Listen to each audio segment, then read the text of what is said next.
But Chris is certainly a wonderful supporter of butterfly conservation, and we really value Green Adelaide's support of our organisation, and particularly Chris needs our support out there in the community too. There are lots of things that we as a community group can do, and they are supported by Green Adelaide, but we can also support them in the way they need to be involved and look after our precious environment. So thank you very much for coming, Chris. We really appreciate it, and over to you. Thank you very much, Jerry.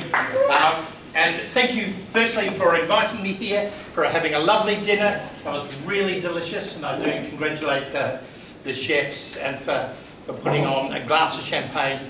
So if I drift off to sleep halfway through my talk, you know that I've had too much sweet and already too much champagne. And thank you for Googling there, Jerry. Just checking this as well. Yeah. The other one that comes up when you Google Chris Daniels is Chris Daniels, the wrestler who goes by the name the Curry Man. We do share a lot in common. We're the same weight, but it's completely differently distributed of the wrestler, which is a little bit disappointing. But anyway, I'm really excited here to talk about a project that's very close to my heart. And I hope you'll appreciate that it's a layered talk and it's a layered project. So yes, it's about platypus, and we're going to talk a lot about platypus.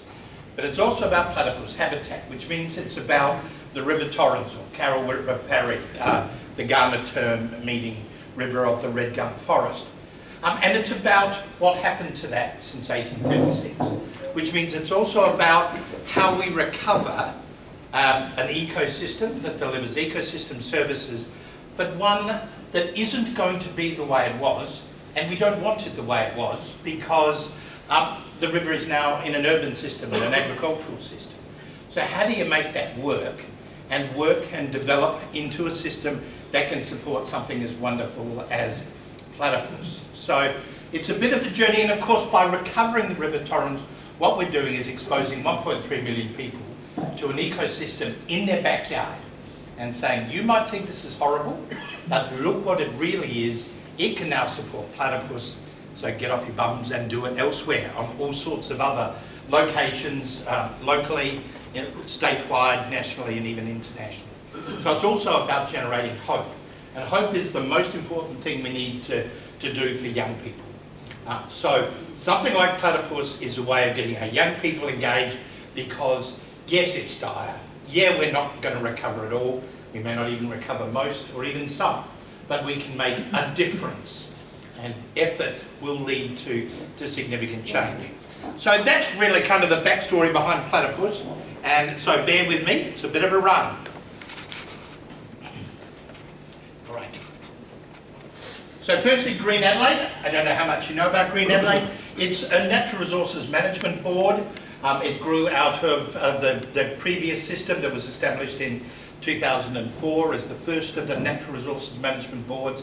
There were originally 8 across the state. In 2020 they were changed to become landscape boards, and Adelaide and Nunlofty Ranges was split to create Green Adelaide, and also Hills and Fleurieu, and a little bit went to Northern and York. And natural resources management boards actually take money from a levy, so you all pay into our board, thank you very much, and we spend that on a range of processes and activities at ground level that enhances the environment and improves ecosystem services. So Green Adelaide is the only one that is a natural resources board that is a city, and it's actually the only one in the world, so we're kind of right out there on the edge to be actually talking and arguing about how valuable are natural resources within this urban context. And of course there are those who say they're not valuable at all, and that we should be spending all of our money, you know, in the agricultural areas, in the pastoral areas, in the wetter areas, or where there's reserves of large scale.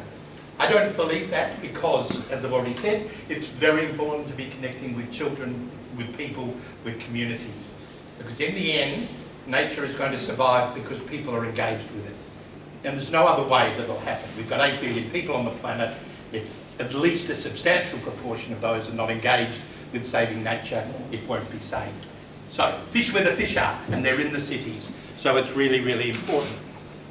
And Green Adelaide really tackles 7 different topics in the area that really runs from Sellex Beach effectively to the Gawler River. Its overall vision is to create a cooler, greener, wilder, more climate resilient city. And we do this by focusing on 7 regions or topics, on the coast, on wetlands and rivers, on parks and greenlands, green spaces, including backyards.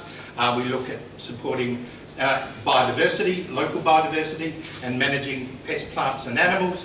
We have major educational programs, and we also deal with biodiversity-sensitive urban design and water-sensitive urban design, which connects with the built environment, which is also habitat. So 7 topics that covers it all. More important than those 7 topics, though, are finding projects or programs that cover 2, 3, 4, 5, 6 or 7 of them. And the Platypus is one that engages our entire team around a seminal issue, which for us is the River Torrens. It's the single most focused topic of nature within the city. It involves planning, it involves our engineers, it involves our ecologists, our communicators, our education teams. Basically, all of Green Adelaide is up to its armpits in dealing with this issue around platypus. So it's a perfect topic for us to spend your money on. So what is a platypus? Well, we've dealt with a big curly question already, and yes, you can use platypuses or platypi. Platypus are monotremes.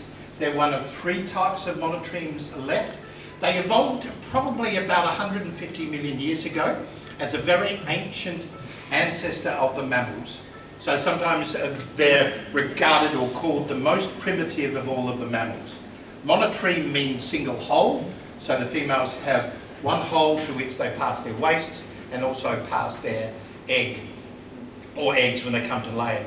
The other monotremes are the echidnas, and there's a couple of species in Australia and one in Papua New Guinea. And they're different to all of the other mammals. So there's the mesotherians, the marsupials, eutherians, which is us. The monotremes are different because they produce milk. The milk comes out as modified sweat, so it just oozes through the skin. They don't have nipples. They also lay an egg, which is a reptilian and avian thing, is showing their ancestors were, of course, reptiles. And they lay their eggs. The echidnas tend to lay 1 egg. Platypus will lay 2 or even 3 on occasion. And they will carry those eggs in a pouch, a little folded skin effectively, if you're an echidna. And then when, in the echidna's case, they get too spiky and spiny, they are left in a burrow. The platypus tends to make a burrow early on. The female will go in and lay 2 eggs and look after the young when they hatch there, feeding the young milk, and then eventually bringing insects and invertebrates back to it. Platypus are semi-aquatic. They probably evolved in South America, and there are fossils there that go back at least 50 million years. There was a range of species that occupied Australia that all of them had died out by at least 50,000 years ago, with the exception of the platypus that we have here. So they're all aquatic, and they are truly extraordinary. Of course, when the first platypus was taken back to the UK in the 1790s, to a guy named Sir Richard Owen, you would know, was one of the first great describers of the anatomy of species, had a big battle, must have been late in the 1790s, 1840s, 50s, big battle with Charles Darwin and Huxley, because he was not supportive of evolution. And of course the animal he hated when you're not supportive of evolution is the platypus, because it just looked so weird. And he thought he was having his leg pulled, of course, that it was a con, that someone had stitched a duck's bill and duck's feet to a beaver, effectively, and sent it back there. But it is an extraordinary animal. It's semi-aquatic. It makes a nest in burrows, often under the roots of trees like river red gums, right along the banks. And these burrows can be quite large, they can be quite tortuous, and they can go up quite a high level. And they lay their eggs in there. They mate about now. The eggs are laid really before Christmas, and then the young actually emerge around March, April, and start to find their own way. They're insectivorous.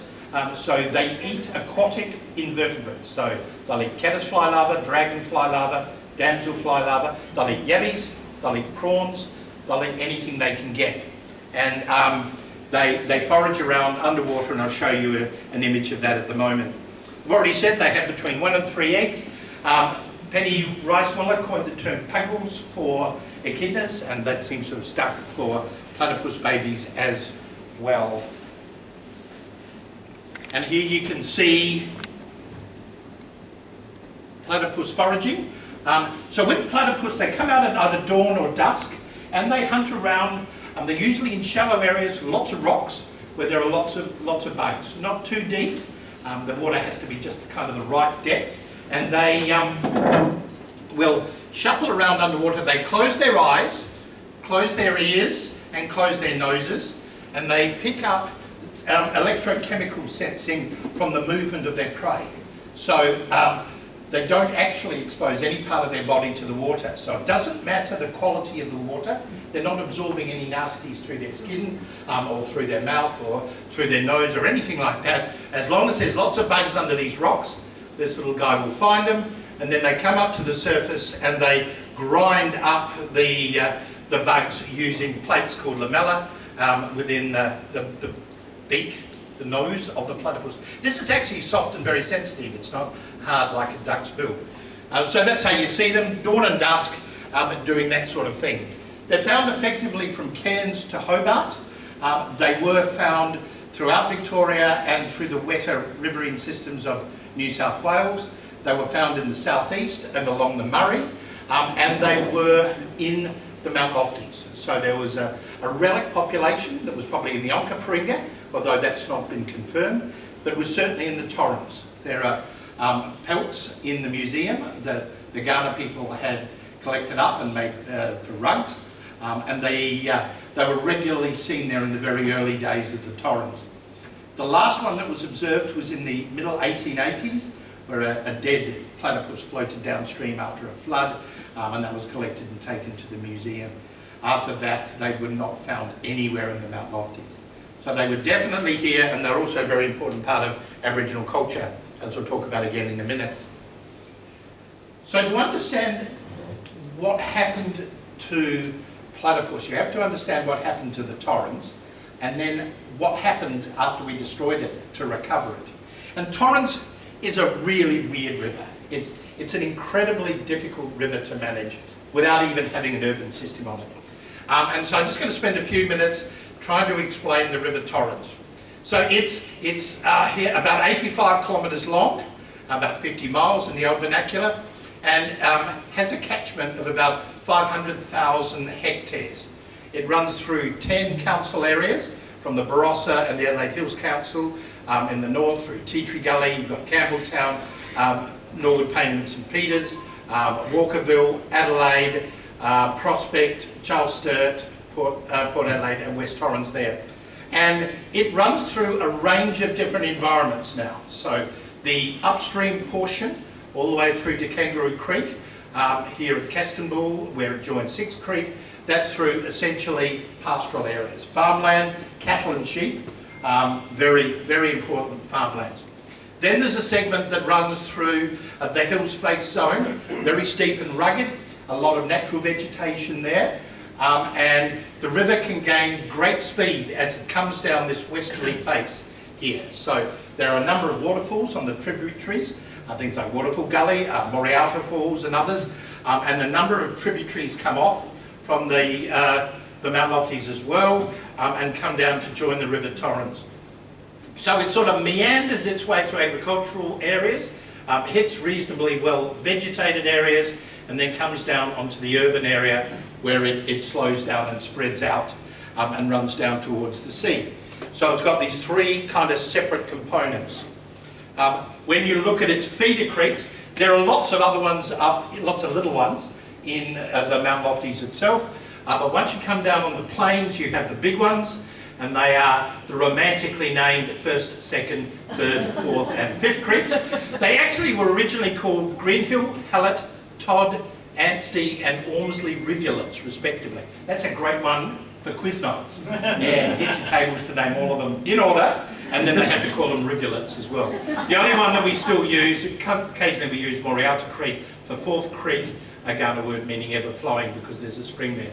So what you see here, I'm hoping you can see, I'll step out of the way a little bit. These are the alluvial flans.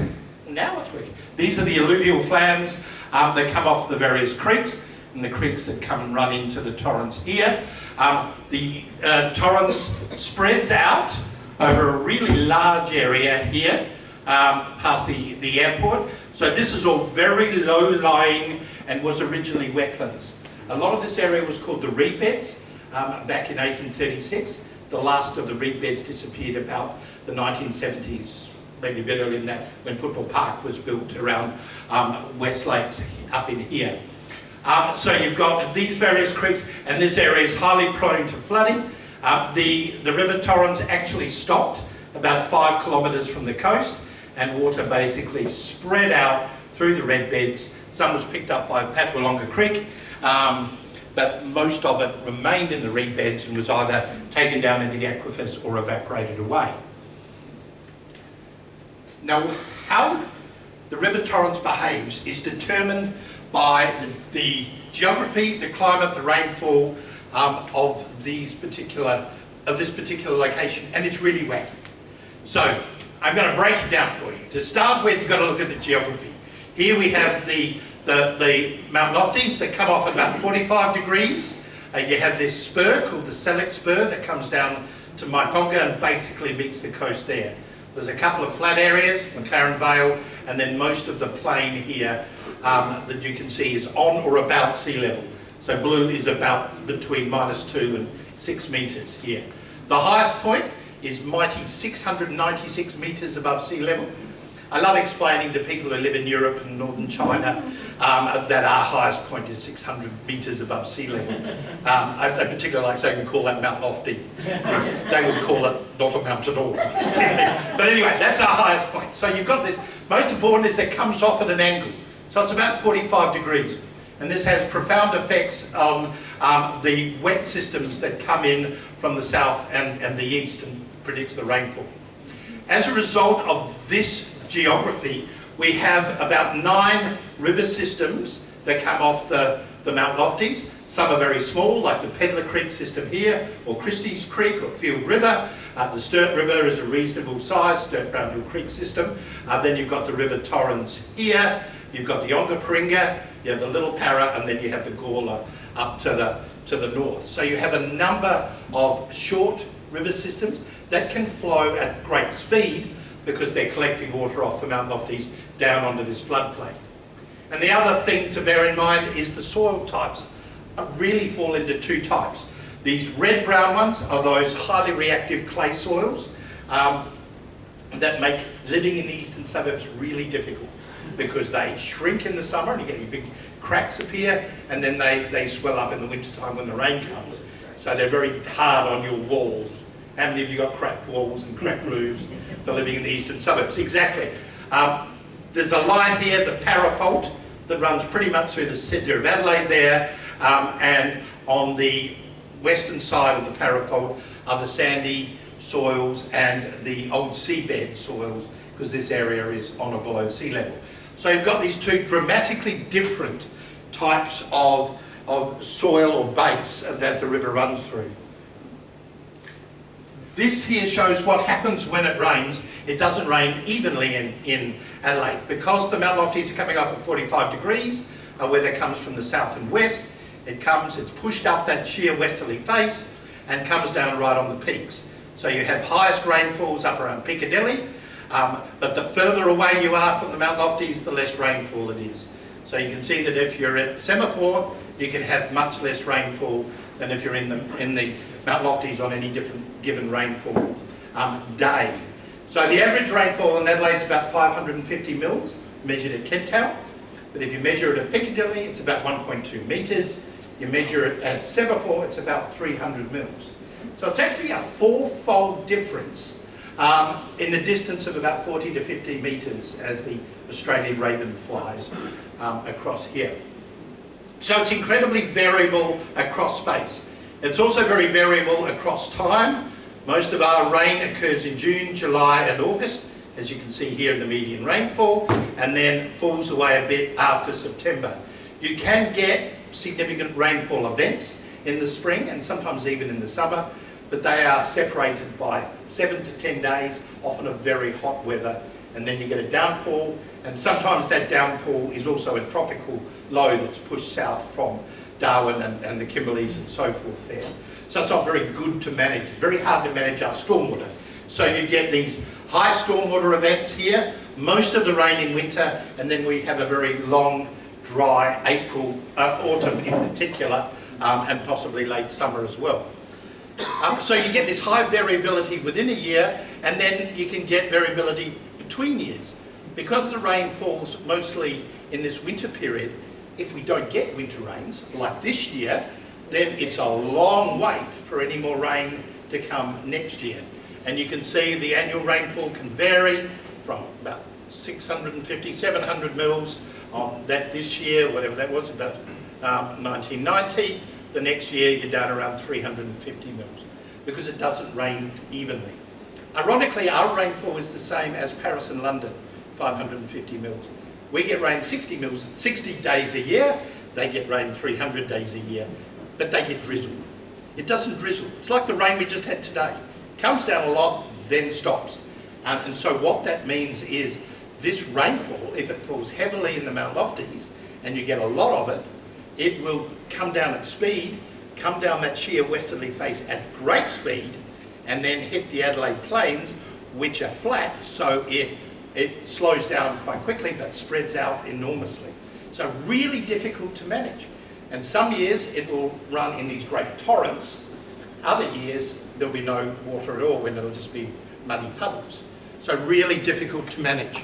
What this meant for, in terms of nature here, is that all of these factors combine to create a set of different ecosystems across the Adelaide Plain. And this is very different from all of the other cities, which tend to be uniform. So we've got forests, really, across the hills face zone here, the grey box forests in particular. We had the reed beds that took this water from all of these stream systems, large areas of grassland, which is this yellow through here, and then in the drier areas in the north, there were the mallee forests, the Eucalyptus porosa here. There is the mangrove forest, the green, and the samphire swamp areas there in the acid sulphide soils, because this area floods fairly dramatically. So lots of different environments, which led to Adelaide being a biodiversity hotspot. It has about 60% of the state's birds, 30% of the state's plants, and about 25% to 20% of the state's mammals, amphibians, and reptiles, all in an area that's a fraction of 1% of the state, because of all of these factors combined. So if you wanted to actually create one national park that preserved the biodiversity of South Australia, the spot to have done it was right here in Adelaide. But we didn't do that. It was also lovely and flat, and those grasslands were great for putting your cattle and sheep on. The clay soils were great for market gardens, for growing the grapes and wines, and all sorts of other market garden vegetables, particularly in the south. So Colonel Light and the South Australian Company established Adelaide in 1836 under the plan from Edward Gibbon Wakefield. After a huge barney between Hindmarsh and Light, Adelaide was established in the middle of the plain here. There were settlements in Port Adelaide and Glenelg, and then from that the city radiated out and gradually spread into agricultural areas north and south. And so now we have a very large footprint. It's a very large footprint for a city of 1.3 million people. Low density, still predominantly single housing, although that's changing here, and it contains more than 80% of the population of the state. The Torrens River then, what did it look like? This is a picture from George French Angus, painted in 1840, and it shows a very idyllic creek. This is one by Mary Hindmarsh, Governor Hindmarsh's daughter, also in 1840, both showing fairly similar types of structure. So there was obviously a bit of water around in the 1840s, and this was an important source of water initially, but it was hard to pump, so the initial movement of water was by water carting. and my 5 times great-grandfather was a water carter. Yes? Sorry, Michael? Chris, I noticed in the left-hand painting there's grassland. Yeah. That would be natural grassland? Yes. Yeah, so much of the parklands, the eastern parklands were grasslands. And in fact, there were stories of people trying to walk from North Terrace to Norwood and Kensington, and they got lost in the kangaroo grass. It was so tall and so big. So yeah, magnificent habitat for all of our grass browns, our grass blues, checkered coppers and so forth. And you can actually see that quite well here. It was to the south that you had the Black Forest, the grey box, the black box, Blackwood, Forestville, Black Forest, all those suburbs are all named after that forest there. And then of course it was Mallee off to the north in the sandier areas. But you can see really attractive. These are probably attempts to depict River Red Gum here, and there's the water carter there. So it was an important source, early source of water for the first inhabitants. But it was a source of other things as well. We kind of hit this area like a plague. By 1877, so 30 years later, 40 years later, there were about 77,000 people living in Adelaide. They actually came in droves. It was a free settlement, supposed to be a utopian settlement, no convicts of course, and so high migrant level, and they came and cleared. It also meant we had no one to build anything to. But it cleared, the areas were cleared dramatically. This is the parklands looking, I think this is looking south, this is King William Street here. No, it must be looking north. That's North Adelaide, sorry. This is North Adelaide here. This is the River Torrens. And you see my little red spot coming along there, and you can see it there by 1877. So the entire vegetation of the bank was removed. It was used for firewood, it was used for shingles for roofs, for houses, and it was used just to clear the area for running cattle and sheep.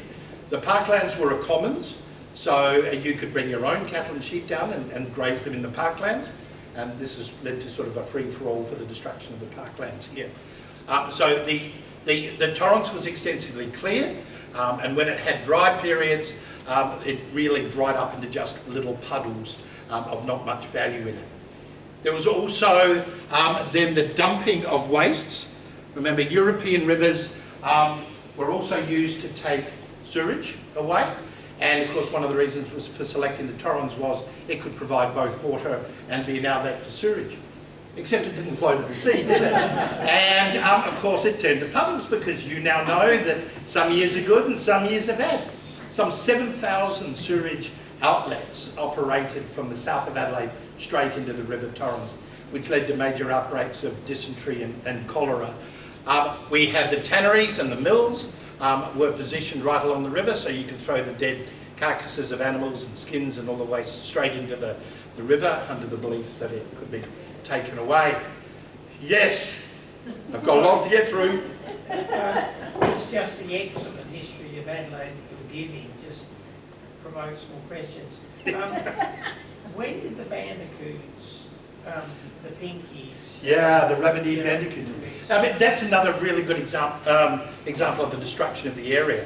They were particularly common in an area known as Pinky Flat. There are 2 suggestions about why Pinky Flat is called Pinky Flat. One is the rabbit-eared bandicoots occupied there, along with brush-tailed bettons and burrowing bettons. And they were probably wiped out in the end by foxes that arrived here in the 1870s.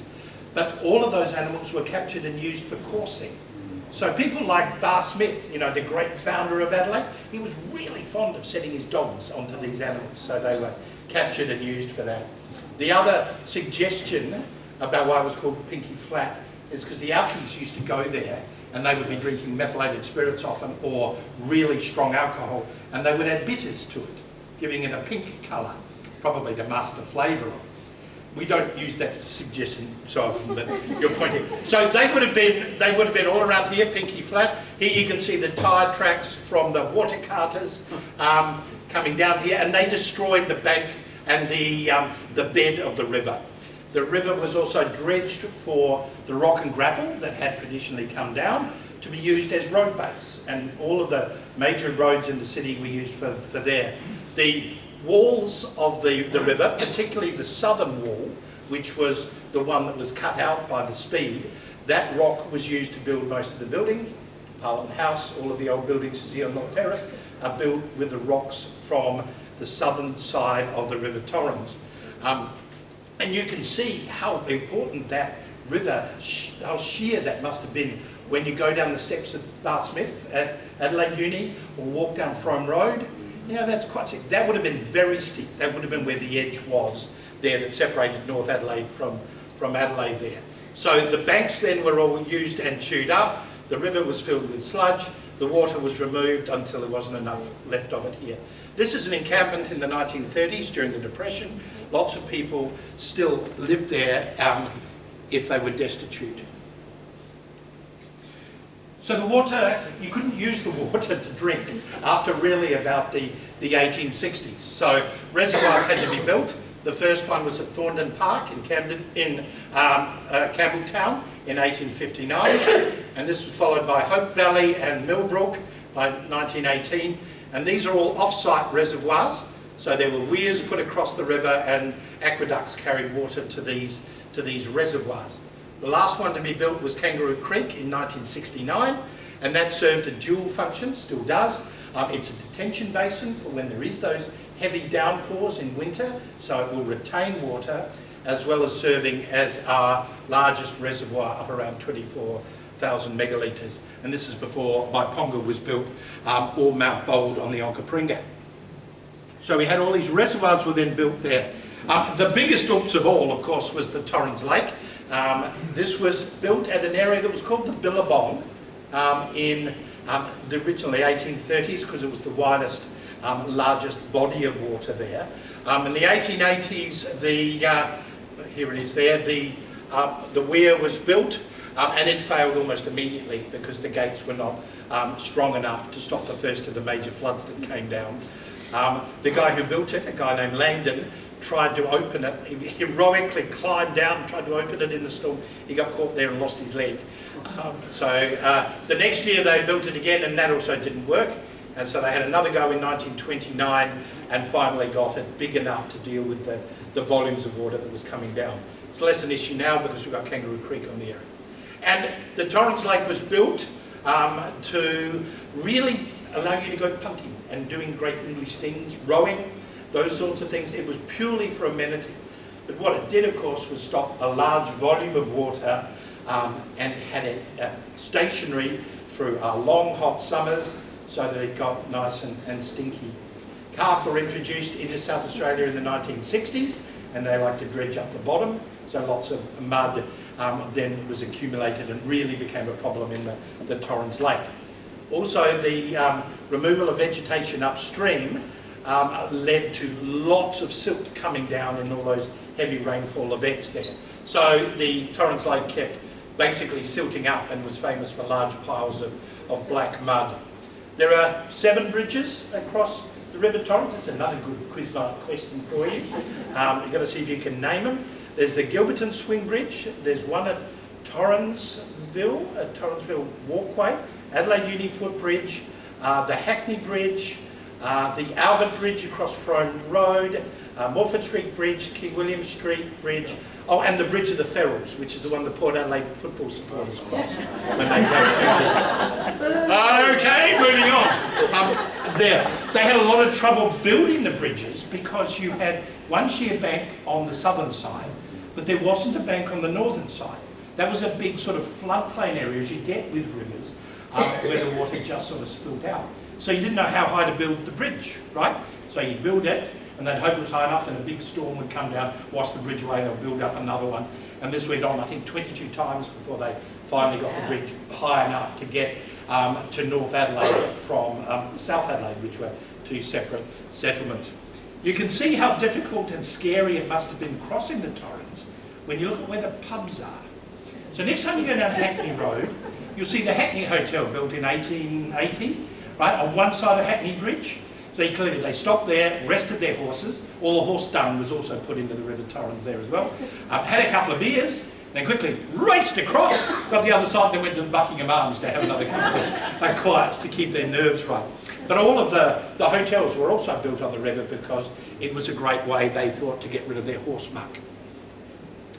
In the 1930s, it was decided that flooding was becoming a huge problem.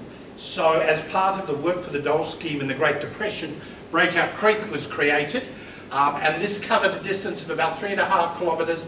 It was a great metal channel, or a concrete channel, concrete nerf to be absolutely precise, that could conduct large volumes of water straight out to sea. It was from this, the success of this in the 1930s, that our engineers started to build Sturt Creek in the 1960s with a similar sort of structure. Michael, one more question, because I'll never get through this. No, you can say as long as you like. I don't want to bore anyway, but... Was there an effort before 1933 to put water out from the reed beds into the ocean? Yeah, great question. No, there wasn't, because the reed beds were not really occupied at that time. There wasn't really much interest until really about the First World War, which is when ammunition industry started to be built at the port. And Military Road was the road that they used to move all of the supplies and things. That started to open up the reed beds.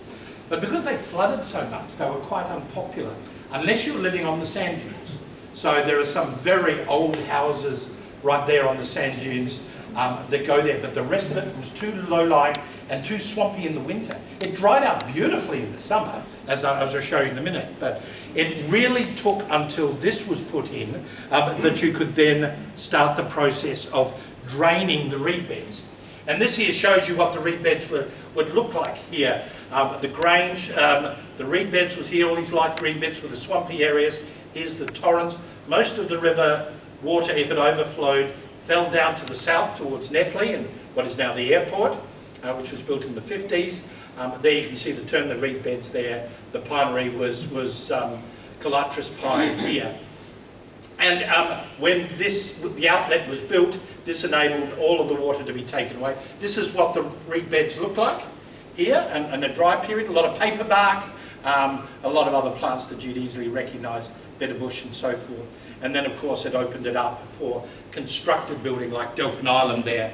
And then it all took off, Brookville Park, the whole thing. The creeks, particularly second and third, this is second and third creek here, were also cemented up, started in the 30s.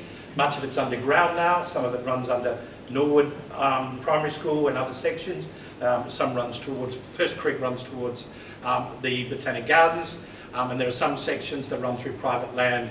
So they also lost any of their integrity as nature areas. So a lot of these things were done because it was always about how you manage stormwater, because it was so difficult to manage when it flooded. It didn't matter when it didn't, but it meant a lot when it did. There is also significant water quality issues as well. The big ones were heavy metals. There's quite a lot of lead in the Mount Lofties, and that is a significant pollutant. Obviously, since the invention of the automobile, roads and hard surfaces and stormwater runoff into the Torrens, there's a lot of other organic material that comes in there, and from car batteries and all those sorts of stuff as well. There are a lot of E. coli and other disease organisms. Some of the ducks carry botulism. The zoo used to discharge all of its waste directly into the Torrens Lake up until the early 1980s. So there was always a lot of hippo waste in there and all that sort of stuff, and that created some challenge here. Human and vegetative pollution, it was a significant issue, as you can see in these two, because when you get these storm events, it carries a lot of green waste down, as well as a lot of other forms of pollution. Sorry? Oh yeah, is it great? Yeah, yeah. Oh, there were cars, there were car bodies, there were people and dogs whenever they dredge it. They had to dredge it reasonably frequently just to dig it out, because so much of this stuff would all then just settle there, and there's this poor little moorhen here wandering around in this stuff. The one you hear the most about is cyanobacteria, or blue-green algae, and this is a toxic algae that blooms in warm water, which is really rich in nutrients. So if you have lots of input of lots of vegetative matter and into a still body, then the nitrogen and the phosphorus build up, the carp at the bottom stir it up, So you get all of these nutrients come up towards the surface, and then this leads to this algal bloom. And that's that famous green stinky stuff that started to appear in the 1960s, became really a big issue in the early 2000s, where it stinks and it's toxic. So, and you can absorb the poison through your skin. So it was really tough on both wildlife and people. And of course, when you're doing the tour down under and it finishes on King William Street Bridge and it's seeing stinky green out there, it's not a good look. It really wasn't. So that became one of the big problems there that the river faced around water quality.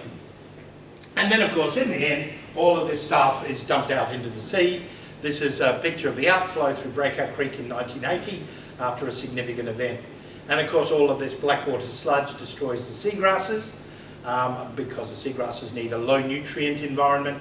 The moment the seagrasses were gone, then these high energy waves and ocean systems that move sand from south to north, they increase in their speed, more sand is cut off. It came off from the southern beaches, is dumped up at Semaphore, and a lot of our beaches became exposed. So this sort of thing led to the destruction of the marine and coastal ecosystems. So all in all, it was spectacularly well done if you want to wipe out a river here. And it was, by the 1960s, it was really down to this sort of condition.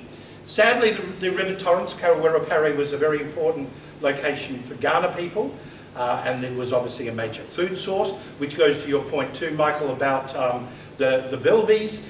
There were platypus there were a lot of ducks. It was a really important source. Someone was asking about freshwater mussels. I'm sure they would have been there, so it was an important campsite. Kaurna people were moved off from there by the end of the 1840s. The first Lutheran missionary was established on the River Torrens in 1840. They were then moved to the Botanic Gardens, and then in the end, most of the Kaurna people died of disease, as you know. The few remaining were moved to Point Pearce over on York Peninsula, along with the Peramak, the Narung, the Nadjeri, and the Nukanu, I think. The Narrandjeri were moved to Point Macleay on the river. And they lost all of their touch and connection with the river. So by 1880, Anthony Trollope, you know Anthony Trollope? Great English writer, wrote the most boring books ever. He wrote The Palaces, real shockers if you want to read them. But anyway, he was really famous, and he wrote, anything in the guise of a river more ugly than the Torrens would be impossible to either see or describe. And he did that prior to 1880. Yes, them's biting words. And that's what we had here. Jerry Wedd has done a remarkable piece of public art under the King William Street Bridge. So when you're going to the cricket on Friday, or any of the footy games, walk on the River Torrens, go under the King William Street Bridge to come to Adelaide Oval.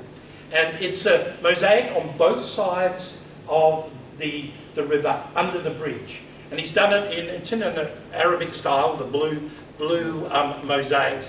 And there you can see platypus, and under it he wrote, once upon a time. And he has there other things that were gone, lamprey, for example, and a range of the other small native fish that had also disappeared. Very poignant. He did that in the year 2000. So things had to change, right? This had got silly, really. I know I've been a bit humorous, but that's mostly because I know what's coming next.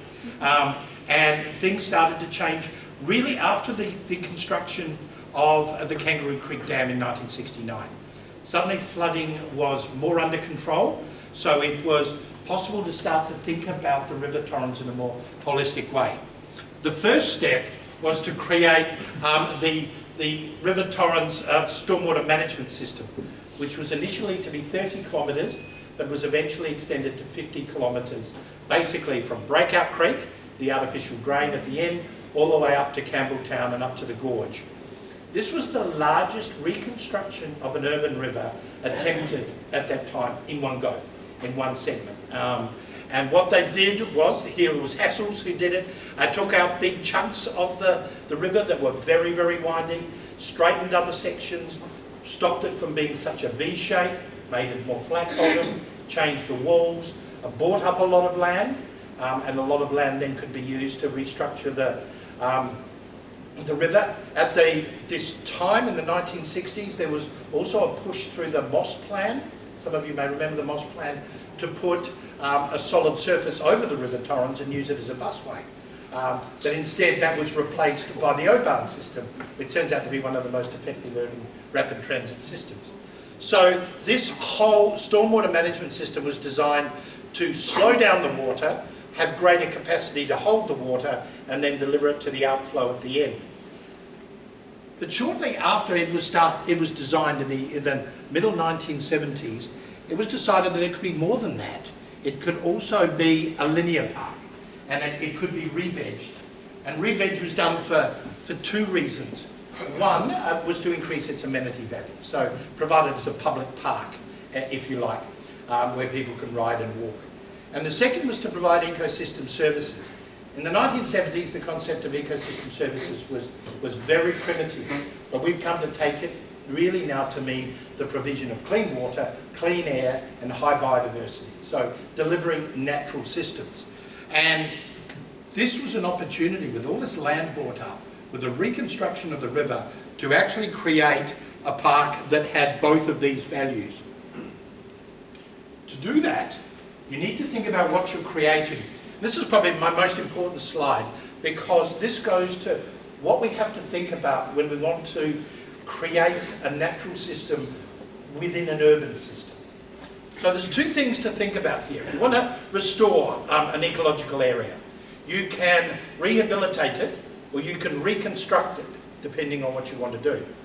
If you want to rehabilitate it, it must have, I don't think you can see it very clearly there, but it must have a very high level of ecological integrity before you start. So in other words, lots of natural systems, right? So it's already a pretty good river that just needs a little bit of polishing and rehab. And that it has a low level of artificiality at the end, yes, and very high, sorry, at the start, low level of artificiality and a very high level at the end. So you want to rehab it, you're basically helping it recover. And you can do that at several different scales. You can repair or you can reintroduce elements that have disappeared. Or you can think about something different. You can go to reconstruction, where you start effectively from scratch because the system doesn't work in an urban system. Thanks, Jan. I should have done that myself. Make it anew, thinking about what you actually need, given that it is now in a city and it's got all of those peculiarities about weather and flow and so forth. So you can start by replicating the form and function of a pre-existing landscape, or actually replacing some elements with completely different landscapes. What we had to do with the Torrens is across this area. My batteries are gone. The replication and replacement type segment here. In other words, create a river that wasn't a river that was there, but it's a river that works, given that we have a city here now. We can't have flooding. We have to have managed flows. You do want to have these animals in, but you don't want to have a lot of pesting processes and other procedures going on that aren't effective. So the River Torrens was reconstructed to serve as an urban river, not to be the river it once was. And this has been really effective. So sites were originally located very early on. The first one was Talia Woodley, or Park 27. That's the back of the Benithan Park. You may know where they have the circuses and things there on Port Road. It is magnificent. You go there and you cannot believe you're in the heart of the city. And that was the first most sort of successful one that then has sparked quite a number. St Peter's Billabong, you'd be aware, the area around the zoo, Botanic Gardens, and Breakout Creek that I'll show you in a moment. And here are three quick ones. This is stage one of Breakout Creek, which is adjacent to the airport. You can see what it looked like in, whatever this was, 2009. By the time you get to 2011, it improved tremendously. This was our first 700 metres or so. Breakout Creek stage 2 went from this, which is just Kikuyu banks, effectively. Some of these trees were planted in the original 1979 plant, and then that's what it looked like when that was completed about 2015. And then Breakout Creek stage 3 has just been finished, and this is about to be launched. And this is the last bit going all the way out to the sea. This is what it looked like. This is what it looks like now. And so all of that cement was dug up and replaced, got rid of. Banks were replaced. There's a really clever circulating water system that I think some of you have heard from Sam Phillips from Green Adelaide, that decreases the amount of nitrogen and phosphorus and whatnot being released out to the Gulf.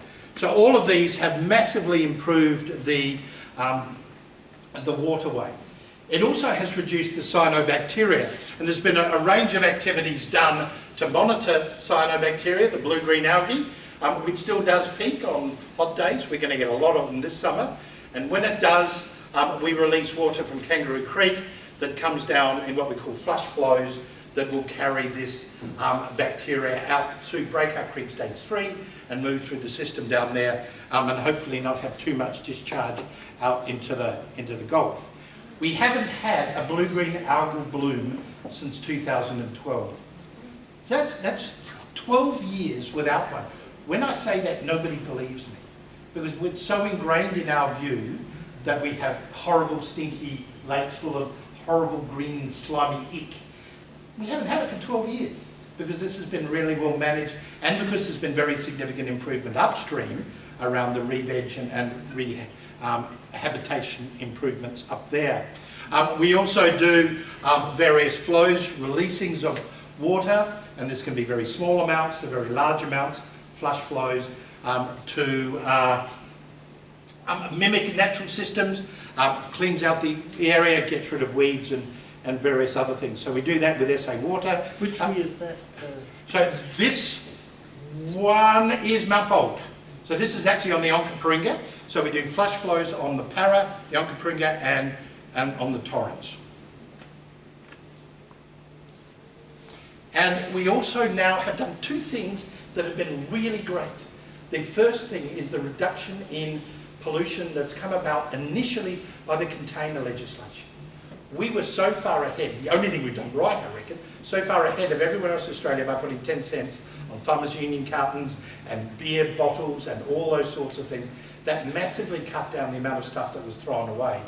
More recently, the ban on single-use plastics has led to a major reduction in the amount of hard rubbish that is released here.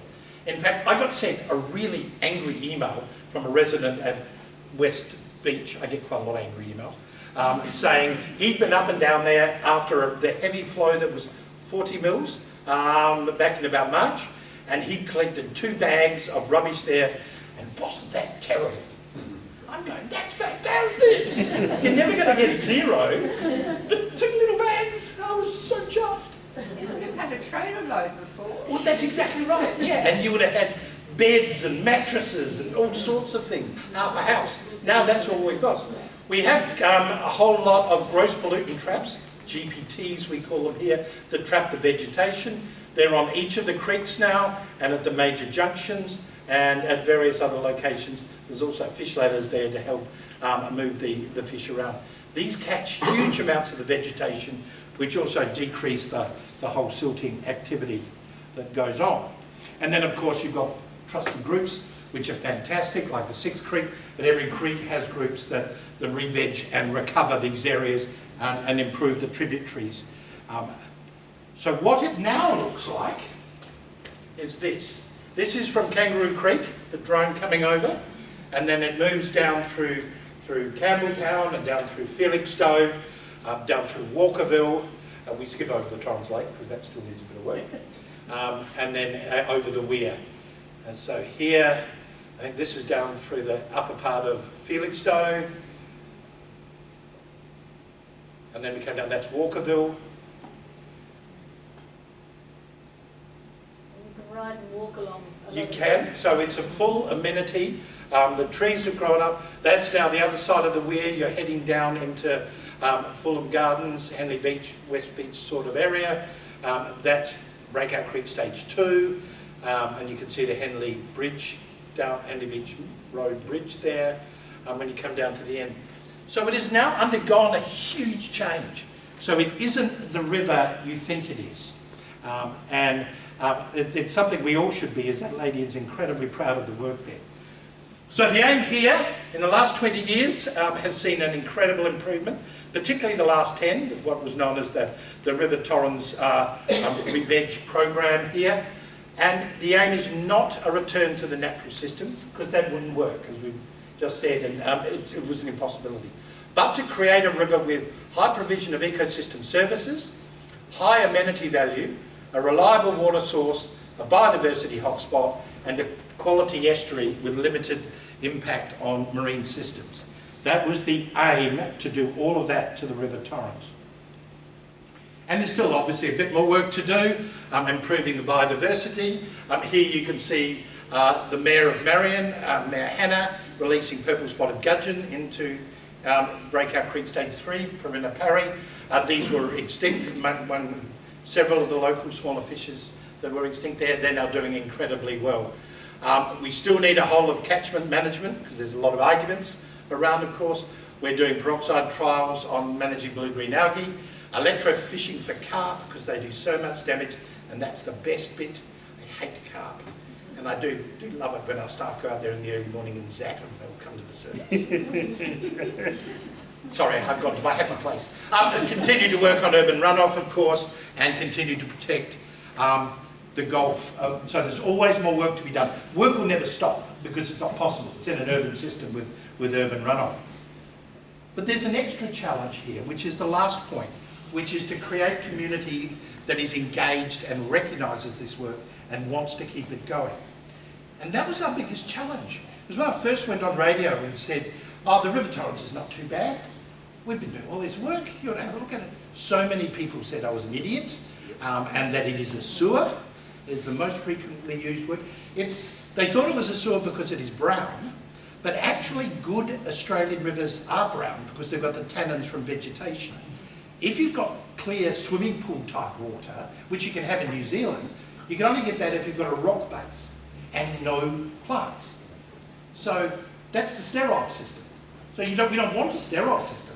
We want a biodiversity rich system, which will support a lot of different wildlife. But in fact, it has improved unbelievably.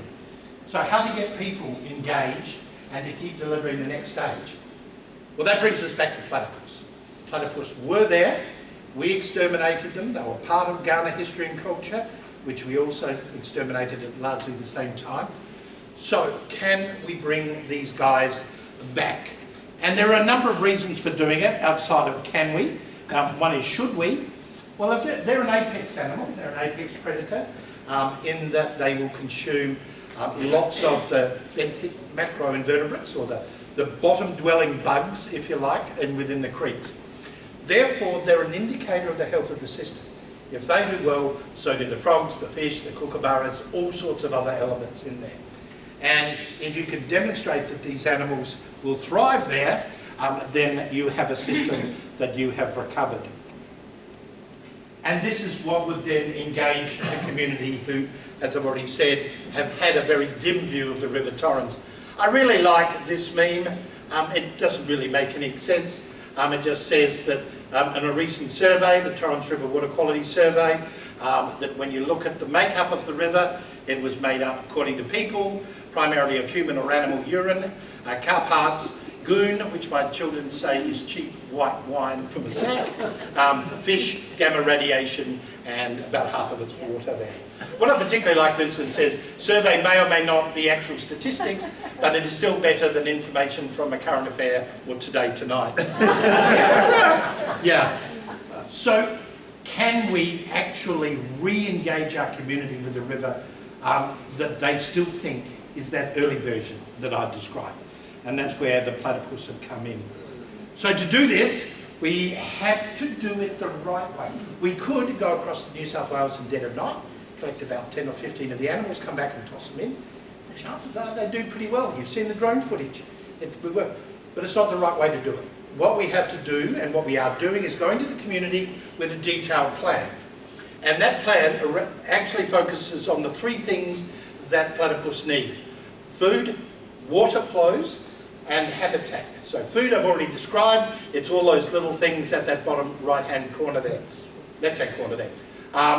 Water flows is really important, because if platypus make their burrows in the banks of rivers whose water goes up and down a lot, if it goes up a lot, it will flood the burrows and potentially kill the offspring.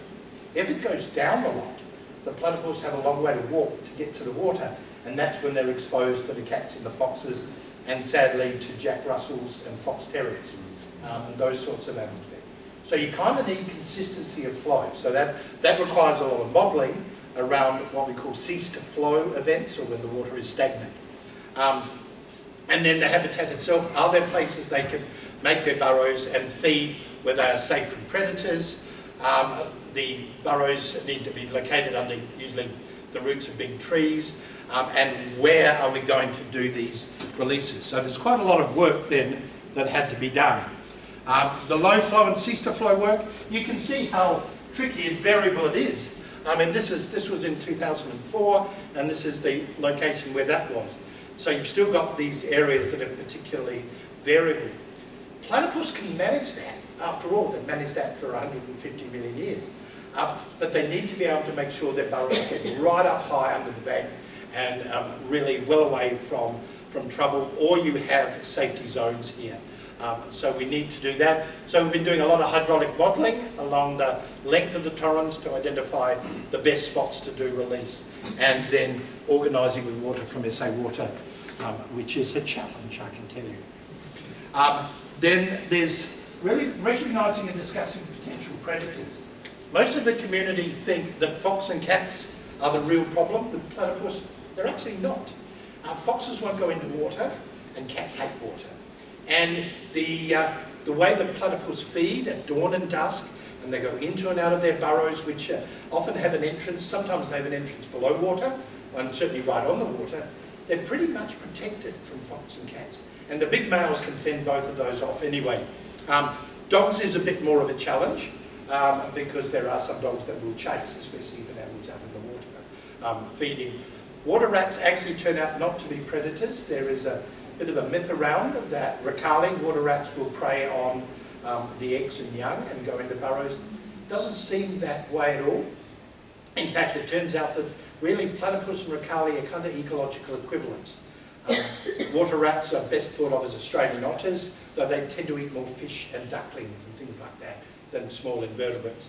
So that's less of a problem, although dogs and information about dogs on leads in some spots will be really important. The big piece of litter that's our problem are loops, and you can see one here. It's hair ties from girls. Like this one! Yeah, that's it.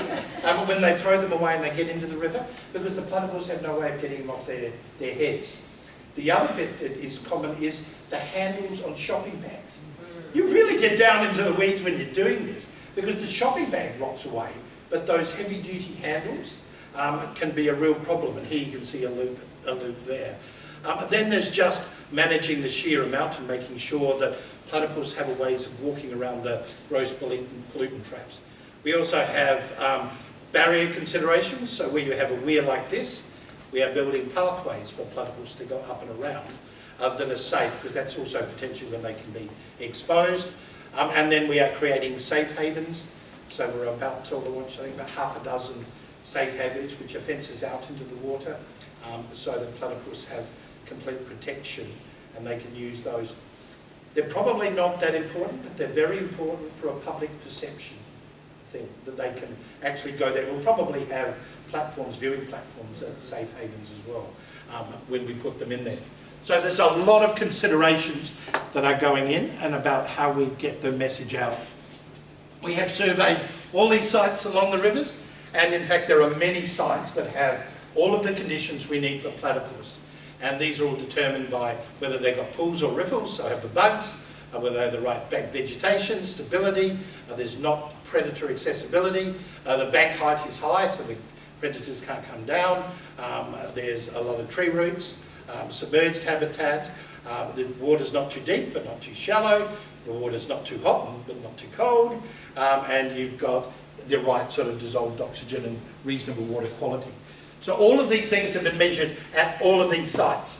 This has been a cracking amount of work.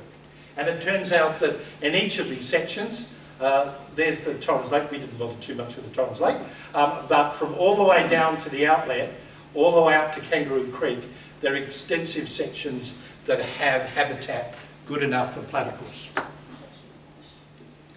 One other thing though that had to change was opera house traps. This state was the only one to have opera house traps. That's an opera house trap here, And these large traps are used to get yabbies on the river or down the southeast. And the trouble is, big animals can come in through these little entrances here, and then they get stuck in there and then they drown.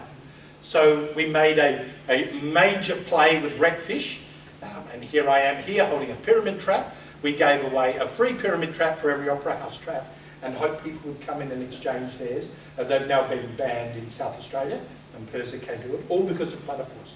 And you can see how many people lined up to do it. It was fantastic. It's been some of the best money that we have spent buying. I think here we gave away over 6,000 pyramid traps, swapping them for Opera House traps here. And that just doesn't save platypus, it also saves turtles, a lot of fish, even some ducks will get down and into there. So, and Macali will of course as well when drowned. So this is a really important move for people who still want to have their yabbies, but we don't want to be killing other animals. So platypus led to that change, and I'm really excited about that. Then of course, we've got to know whether there's any platypus out there. So what if we're doing all of this work and there are platypus everywhere? Every time I go on the radio and discuss this, we probably get half a dozen calls of people saying, I've got platypus in my yard. You're an idiot. I can see them right now. I see them every time I walk along the Torrens at Walkerville. What they are seeing primarily is ricali, which look a lot like a swimming platypus, and they can be musk duck as well. There are also reports that Warrawong may or may not have released accidentally or deliberately platypus from their ponds when John Walmsley had Warrawong. And there are still claims that there are platypus out there that may have survived in established populations in the hills. So we have been using eDNA, or environmental DNA, which is a test where you can test the water to see if there's any of the DNA from the platypus there, so were platypus present. It also will be a really good way for us to track where the platypus are once we release them into the river as well. eDNA works if a platypus was in one location within about the last 6 weeks, and if we haven't had a big flood event, obviously that's come and replaced the water there. So there's a lot of ifs and buts, and you can have false negatives, and it's very hard to determine whether they're actually there or not.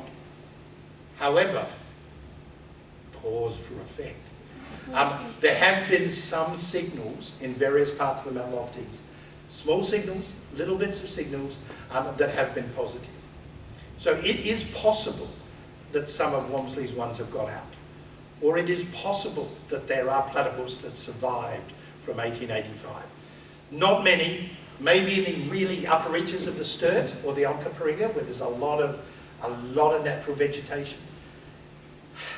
I think they're mostly around Aldgate and Stirling, and they're very small signals. So I suspect there's 1 or 2 Walmsley escapes, but it does mean that we can detect them. And if they are Walmsley escapes, it means they'll survive. So it's nothing but good news, really. And he only was ever 1 or 2 at a time, so it's not enough to establish a population. So I think there might be a Walmsley escaped platypus out there, but it means that this system should work if we release enough in a really controlled way with very high levels of management. So our final slide is to create the plan, and this is what we have just about finished doing. A translocation proposal. We're translocating platypus because they were here. It's not rewilding, we're not introducing something that wasn't here, we're bringing back something that was. And this needs a whole mass of information, the species, how and where and why, and what are the objectives, how we risk management, key people, their roles and so forth, timelines. And then we have to do a lot of risk management, which is this list of stuff we have to do. We have to source the animals. So what do we want to do? Do we want to get animals from a number of different locations to have a wide genetic pool?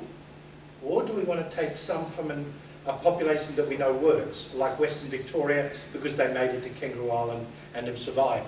That's a heavy-duty argument we do in the office all the time. There are permits and ethics and endorsements. We've got to get the animals. We're selecting the locations now and the timing. We've selected the timing and the date, which I can't tell you, but I really want to tell you. I really want to tell you. But I can't. We then have to train our staff. So this is Liv Old here. working with Platypus with the people in Victoria, because nobody in South Australia has handled a platypus. Maybe the people in Warrawong don't handle their platypus. So learning to handle them and manage them. We then need to be creating citizen science groups, which will start this summer, who do the monitoring and the care. We're working with the RSPCA hospital to develop health and wellbeing protocols. Engaging with Ghana is incredibly important. It's their animal, their totem. They want to bring it back. If they say no, we won't, but they have been very keen. We're creating the safe havens, as I've mentioned. Getting funding is a challenge, but I think we're going to commit a lot of Green Adelaide funding to it. Communications and engagement, river governance and management of the whole river system. All of these things are all coming together, so it involves the entire Green Adelaide team and large segments of the community.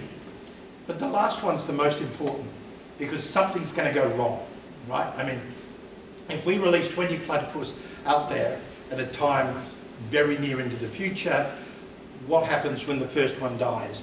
And this is one of our big challenges with the community. We know that Adelaide is a very black and white view. Its expectations might be very, very high. The reality might be that sometimes things go wrong. And of course, they then will write very angry letters to the advertiser, which is such a South Australian thing to do, isn't it?